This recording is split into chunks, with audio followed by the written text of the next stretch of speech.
Vous écoutez France Culture.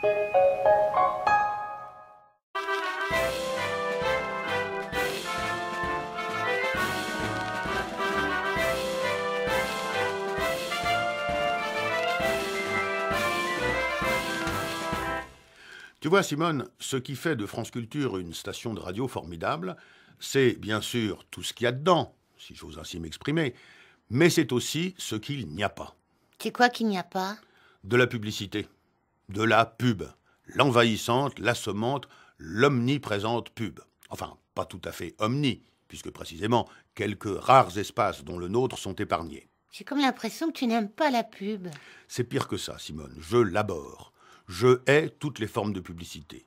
J'adhère, du reste, à la thèse de certains experts qui affirment que le bilan de la publicité pour la société, pour la collectivité des hommes, est globalement et fondamentalement déficitaire, négatif. Le monde serait meilleur sans publicité, c'est mon credo. J'entends parler ici et là de publicité mensongère, mais c'est un pléonasme. Toutes les publicités sont mensongères. La publicité, c'est le mensonge. C'est pas nouveau. Non, mais ça empire. Il est déjà bien loin le temps de la réclame qui se contentait de citer le produit et d'en énumérer à peu près objectivement les qualités. Désormais, la publicité nous prend définitivement pour des demeurés. Et du reste, elle fait de nous, si nous n'y prenons pas garde, des demeurés. La publicité tente de nous faire croire que les banques, les assurances, les mutuelles, la grande distribution agissent par philanthropie, qu'elles sont préoccupées de notre intérêt, de notre plaisir et même de notre bonheur. Plus le mensonge est gros, plus ça passe. Alors, on nous le dit, non, les magasins trucs-choses n'ont pas pour moteur le profit, comme je le pensais naïvement, mais mon bien-être. Ils se décarcassent, ils se plient en quatre pour me faire plaisir, parce qu'ils sont profondément généreux et soucieux du bonheur de l'humanité. Tiens, cette promotion sur les boîtes de lentilles, par exemple, ils ne l'ont pas imaginée pour s'enrichir encore un peu plus, non.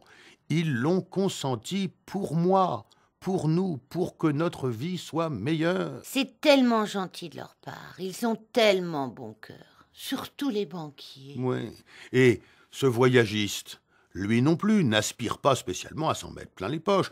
Non, ce qui le préoccupe, c'est que je puisse passer de belles vacances et que je sois plus heureux.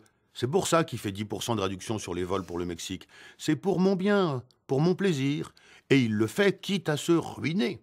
Doublement d'ailleurs. Puisque déjà, il me vend le billet à perte. Il perd de l'argent pour que je puisse voyager moins cher.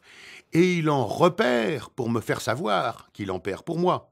Il paye quelques dizaines de milliers d'euros à des stations de radio pour me faire savoir dans son message publicitaire qu'il risque d'avoir serré la ceinture tellement il s'est privé pour assurer la réussite de mes vacances. Les assurances. Oui, je me demande bien comment elles font pour dégager des bénéfices aussi monstrueux, pour se payer des sièges sociaux aussi luxueux, pour verser à leurs cadres dirigeants des salaires de nabab, alors qu'elles ont tout sacrifié, leur publicité me le répète, à mon bonheur et à ma tranquillité. Et non, Simone, tu ne rêves pas, non seulement ces sociétés se saignent en notre faveur, mais en plus elles se ressaignent en frais de publicité pour bien faire savoir à tout le monde qu'elles se saignent. On en pleurerait. Tu veux quand même pas interdire la pub?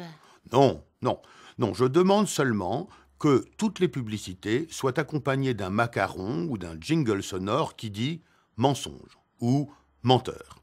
L'annonceur dit ce qu'il veut, et quand il a fini, une voix dit simplement « menteur ».